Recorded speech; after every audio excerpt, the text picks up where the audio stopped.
So I could probably just open this video and say Citrine's really good and then end it there, but that's not fair to people who are probably on the fence about her and don't really understand why she's not good. Because originally, when I had gotten her, I farmed her for a while, sheesh. I went, got her, saw her stats, saw everything, and went, that's pretty okay. Not my cup of tea though. And quite frankly, I don't know how they would throw an augment on her other than like maybe fundamentally changing one or two parts of her kit to work differently. But overall, like, it's honestly one of the best just sheer like damage status kits there are in the game currently, I think. Mainly because she does so much. First off, free damage resistance is always nice, and you can upkeep it pretty easily, is always good. But also just an extremely high status chance that just nukes enemies regardless of like if you're using a status based weapon or not. Free status proc, so if you're using Galvanized Savvy or even Condition Overload, which you should be using regardless, it's extremely good because you should be priming targets regardless. Citrine basically makes that viable by her crystal gem literally increasing your status chance. Mine is currently at a 223%, which I don't have to explain, is pretty nuts. But also, when I saw her for, I thought it was a 300% critical chance increase. No, I'm an idiot and I don't read. It's 300% in general, so weapons like the Kuva Nukor,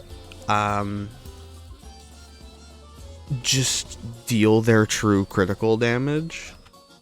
Because the Kuva Nukor, as a lot of us know, does not have a really good critical chance. You can get it through some ways. Zephyr's a really good example. If you're in the area, you get the 150% crit chance. And Urali's a really good example because it's primarily derived off of the fact that you use your secondary on Merlina, so she gets that buff there. Although she has some, obviously, auxiliary ways to work on that. However, because of this extremely high crit chance and status chance, I subsumed her one. And I've been using the Exorgist shotgun, which pretty much evaporates literally everything. Just hands down, it just evaporates everything. Because Zada's Whisper is procced off of you hitting a status, and because we have, you know, a casual over 200% status chance, even on a non-status weapon, you're pretty much guaranteed to get this, unless the status chance of your weapon is so low you possibly can't even do it. So, this absolutely shreds everything. Honestly, it shreds Acolytes relatively fast because it has infinite punch through. I'm pretty sure you could get the same results on the Lanka, honestly. Here, let's test that out real quick. Get our Lanka here. Slide, get these guys going, and then miss the energy orb.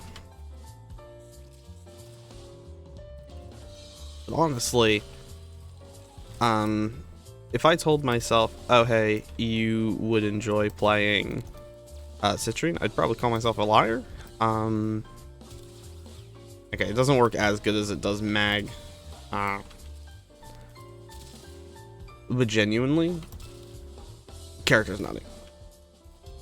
She doesn't have any augments currently, and even if you don't subsume her one-off, which I did because I figured Zada's Whisper combined with the high status chance would be nutty, her one is still really good. It's just free, what's it called? It's just free health orbs, free energy orbs, and everything like that, which, depending on your flavor of tea, maybe you want, maybe you don't want, you know? Yeah, Citrine is absolutely nuts though. Her 4 crystallines does stun Acolytes the same way that Ensnare does. so you got that covered. It's a pretty good CZ. It has pretty good range too. Prismatic Gem has no LOS checks, so if your ally is through a wall and they hit an enemy, it will still kill them. And I say that pretty confidently because AFKing inside of a corpus defense mission with your allies just running around killing everything will instantly proc Toxin, which instantly kills them. And if you need damage reduction, just Preserving Shell. It's 90% with this build, so let's go check that out. Obviously, your primary can be anything. As long as you have punch through, honestly, you're pretty set. We're just abusing the fact that Zada's Whisper, the extra damage doesn't even matter. We're just abusing the fact that it has the Void affinity for the miniature bubbles. I run this build on both variants, if I'm correct. Fresh, Equilibrium, Reach, Secrets, yeah. This is just my general purpose.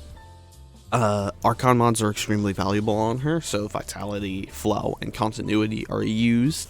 So instead of just 4 elements, because Citrine only afflicts the base 4, with Continuity it will also do Corrosive, which means you are doing 5 elements, which is nuts, because it's not even taking into account if, like, IB or IPS. So you would still be afflicting more elements. You could get upwards of like 10 or 11 in seconds. I'm using Equilibrium because it's super useful just for upkeeping. Archon Flow is okay. I don't like that it's on a chance. I don't like that it's on a cooldown. I think the cooldown should be removed or the chance should be increased, but the cooldown stays. But that's my own opinion. Secrets and Reach are just here for additional stat padding. Blind Rage because efficiency doesn't need to be that high, and then obviously Vitality because we're using this for the heat stacks.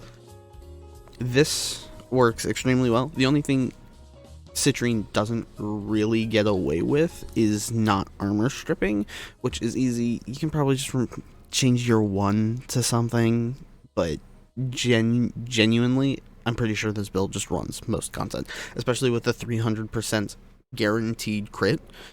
You guarantee your red crit every time. 50 meters, good duration. Efficiency is only the dump stat here because, I mean, efficiency is just the easiest thing to dump stat. If you drop duration, you would be having to pop this a lot more. And also Prismatic Gem really works with just duration and range. You don't really need as much strength on it, but you don't also want to drop your strength enough that this goes below 100, which I think baseline, yeah, it has 100. So if you were to throw on something like Overextended, where are we? Then we only have a 39% status chance, like good range, but if it's not afflicting statuses, honestly, who cares? You're like kneecapping your kid. Unfortunately, the critical chance will not go up. For some reason, probably that's the max cap. There's no clear indication of that either, unfortunately. So even with Overextended, I do not think it goes down. Though to be fair, it's better that they've actually explained that this doesn't go down, rather than like something like in Gauss's kit where it's attributed to external things like redline speed boosts and all of that. Genuinely though, she absolutely shreds most content. I was not under the impression that she was this good, but she is. And when I picked her up just to see like what was going on, just to like try her out, I was very, very, very shocked that she is this strong. She probably is the highest stat, like other than Saren, I would say. She applies the most statuses in like a quick second. Like, so if you're looking for a status based frame, or if you're on the fence, definitely pick up Citrine. Good damage output because you get 30 300% critical chance everything, including acolytes, and if you're using the new core has a base 8 times damage rate, so just dump damage, make sure you have multiple status effects, because it will stack with Prismatic Gem as well, and you're pretty much set. You probably deal more damage than you could do with at that rate. Crystallize, again, stuns acolytes relatively well. Obviously there's diminishing returns because it is stunning them, ensnares the same way, that kind of thing, but 300 red critting an acolyte every shot is really, really valuable, and I don't even know where to start the damage on that one. Obviously the diminishing returns of damaging because of damage attenuation and all that. It's still better than not red critting him.